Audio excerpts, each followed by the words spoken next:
দিন যতই গড়াচ্ছে আমাদের সমাজে মানুষের জীবনের মূল্য ততই কমে যাচ্ছে। খুন নুনের চাইতে সস্তা হয়ে যাচ্ছে। রাসূল করিম সাল্লাল্লাহু আলাইহি ওয়াসাল্লাম পশু পাখি কীটপতঙ্গকে পর্যন্ত দয়া করতে বলেছেন, তাদেরকে পর্যন্ত অকারণে এবং অন্যায়ভাবে হত্যা করতে নিষেধ করেছেন। প্রিয় ভাই বোন আমার, রাসূল করিম সাল্লাল্লাহু আলাইহি ওয়াসাল্লাম বিভিন্ন হাদিস থেকে বোঝা যায় মানুষ হত্যা আল্লাহ সুবহানাহু ওয়া তাআলার কাছে এত জঘন্য অপরাধ যে এর পরিমাণ যখন পৃথিবীতে ভয়াবহ আকারে বাড়তে থাকবে, আল্লাহ সুবহানাহু ওয়া তাআলা পৃথিবীর এই সংসারকেই গুটিয়ে নেবেন।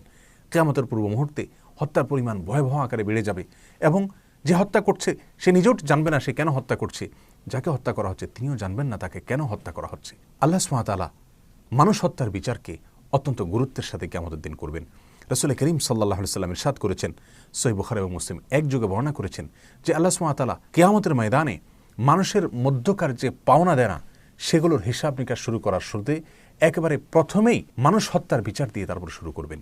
আমলের ক্ষেত্রে সালাতের হিসাব দিয়ে আল্লাহ সুবহানাহু ওয়া তাআলা হিসাব নেওয়া শুরু করলেও মানুষের মধ্যকার বিবাদমান যে সমস্ত বিবাদ, যে মানুষের পারস্পরিক হক অধিকার নিয়ে যত বিচার হবে সেগুলোর ভেতরে মানুষ হত্যার বিচার দিয়ে আল্লাহ সুবহানাহু ওয়া তাআলা বিচার শুরু করবেন। রাসূল করিম সাল্লাল্লাহু আলাইহি ওয়াসাল্লাম অন্য হাদিসে ইরশাদ করেছেন, যাকে হত্যা করা হয়েছে কিয়ামতের দিন সে আল্লাহর কাছে হত্যাকারীকে উপস্থিত করে বলবে, আল্লাহ তাকে জিজ্ঞাসা করুন সে আমাকে কেন হত্যা করেছে, কি কারণে আমাকে হত্যা করেছে। আল্লাহ নবী সাল্লাল্লাহু আলাইহি ওয়াসাল্লামের বিভিন্ন হাদিস থেকে, কোরআনের বিভিন্ন আয়াত থেকে পরিষ্কারভাবে বোঝা যায় আল্লাহর সঙ্গে শিরক করার পরে সবচেয়ে বড় অপরাধের তালিকায় উঠে আসে অন্যায়ভাবে কাউকে খুন করার অপরাধটি। রাসূল করিম সাল্লাল্লাহু আলাইহি ওয়াসাল্লাম এ সম্পর্কে যত হাদিস বলেছেন সেগুলোকে বলে শেষ করা কঠিন। আজ আমাদের কাছে খুন অত্যন্ত স্বাভাবিক একটি বিষয়। দু একটি খুনের ঘটনা আমাদেরকে তেমন কোনো টাচই করে না।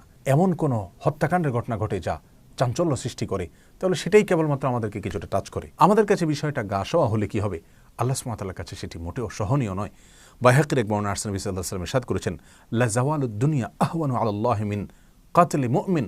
আল্লাহ সুবহানাহু ওয়া তাআলার কাছে গোটা পৃথিবী ধ্বংস হয়ে যাওয়া এই বিষয়টি যতটা জঘন্য, একটি মানুষের জীবনহানি হওয়া, একটা মানুষ খুন হওয়া তার চাইতে বড়। অতএব আমাদের কাছে, আমাদের সমাজে, আমাদের মিডিয়ার চোখে দু চারটি খুন স্বাভাবিক খুন, দু চারটি হত্যা এগুলো খুব স্বাভাবিক বিষয় হলে কি হবে, আল্লাহর কাছে সেটি মোটেও স্বাভাবিক নয়। বুখারীর অন্য এক বর্ণনা নবী সাল্লাল্লাহু আলাইহি ওয়াসাল্লাম ইরশাদ করেছেন, লা ইয়াজানাল মুমিন ফি ফুসহাতিন মিন দীনিহি মা লাম ইউসিব দামান হারাবা। এবং একই ধরনের হাদিস পাশাপাশি ভাষার আরও বিভিন্ন হাদিসের কিতাবে বর্ণিত হয়েছে, যার খোলাসা হলো এরকম যে কোনো মানুষ যদি কোনো মানুষকে হত্যা করে তাহলে তার আশার জায়গা ফুরিয়ে যায়। আর যদি মানুষ হত্যা ছাড়া অন্য কোনো অপরাধ মানুষ করে আল্লাহর সঙ্গে শিরক করা ছাড়া, তাহলে সেক্ষেত্রে মানুষের আশার জায়গা আর ফুরায় না। অতএব আল্লাহর কাছে মানুষ হত্যা করা অত্যন্ত জঘন্য অপরাধ। প্রিয় ভাই বোন, আজকাল একটি হত্যাকাণ্ডে যখন অনেক লোক জড়িত থাকে, 5-10 জন 15 জন 20 জন জড়িত থাকে, দুনিয়ার আদালত দেখা যায় যে 2-1 জনকে হয়তো চরম শাস্তি দিলেও অন্যদেরকে বিভিন্ন মেয়াদে সাধারণ বা লঘু শাস্তি দিয়ে থাকেন। কিন্তু আল্লাহ সুবহানাহু ওয়া তাআলার বিধান এক্ষেত্রে মানুষ হত্যার ক্ষেত্রে অত্যন্ত ভয়াবহ, অত্যন্ত কঠোর।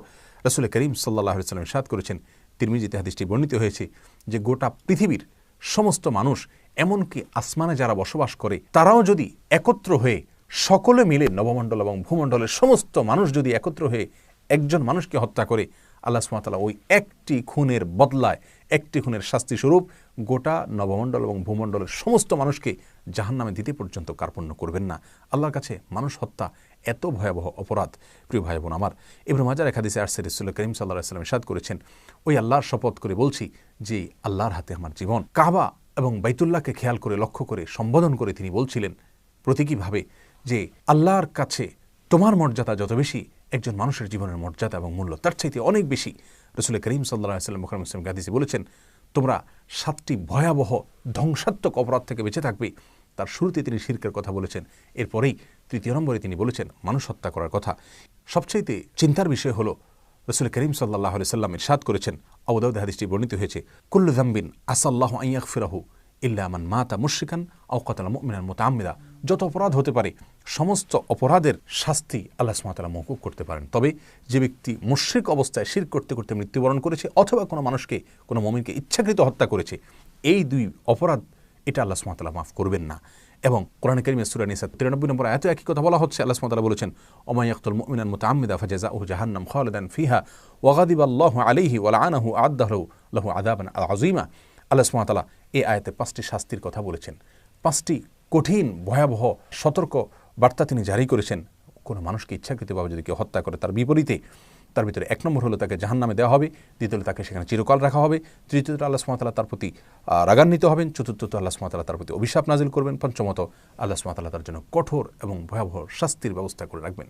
মানুষ খুনের এই ভয়াবহ অপরাধ, এটা যদি আমাদের সমাজের খুনিরা জানতো, এর কি চরম শাস্তি আল্লাহ সুবহানাহু ওয়া তাআলা দিবেন সেটা যদি জানতো, তাহলে কোনোদিন তারা খুনের ধারে কাছেও যেত না। সূরা মায়েদার 32 নম্বর আয়াতে আল্লাহ সুবহানাহু ওয়া তাআলা বলেছেন, মান কাতালা নাফসান বিগাইরি নাফসিন আও ফাসাদিন ফিল আরদি ফাকান্নামা কাতালান নাস জামিআ, যে ব্যক্তি কোনো মানুষকে অন্যায়ভাবে হত্যা করলো, সে যেন গোটা বিশ্ব মানবতাকে হত্যা করলো। আল্লাহ সুবহানাহু ওয়া তাআলা আমাদের সকলকে শুভ বুদ্ধির জন্য উদয় হয় সেই তৌফিক দান করুন। আমাদের সমাজের প্রত্যেকটা মানুষের জীবনের নিরাপত্তা আল্লাহ সুবহানাহু ওয়া তাআলা আমাদেরকে দান করুন। সুবিচার যেন আমরা নিশ্চিত করতে পারি, আল্লাহ তাআলা সেই শক্তি সামর্থ্য আমাদেরকে দান করুন। এবং নিরীহ যে সমস্ত মানুষরা নিহত হচ্ছে, তাদের পরিবারের জন্য সান্ত্বনা হলো, এই দুনিয়াতে যদি তারা বিচার নাও পান, ইনশাআল্লাহ আল্লাহর আদালতে তারা অবশ্যই বিচার পাবেন এবং কঠোর শাস্তির মুখোমুখি খুনিকে হতে হবে। আল্লাহ সুবহানাহু ওয়া তাআলা আমাদের সকলকে আল্লাহর ভয়ে সমস্ত অন্যায় কাজ থেকে বিরত থাকার তৌফিক দান করুন।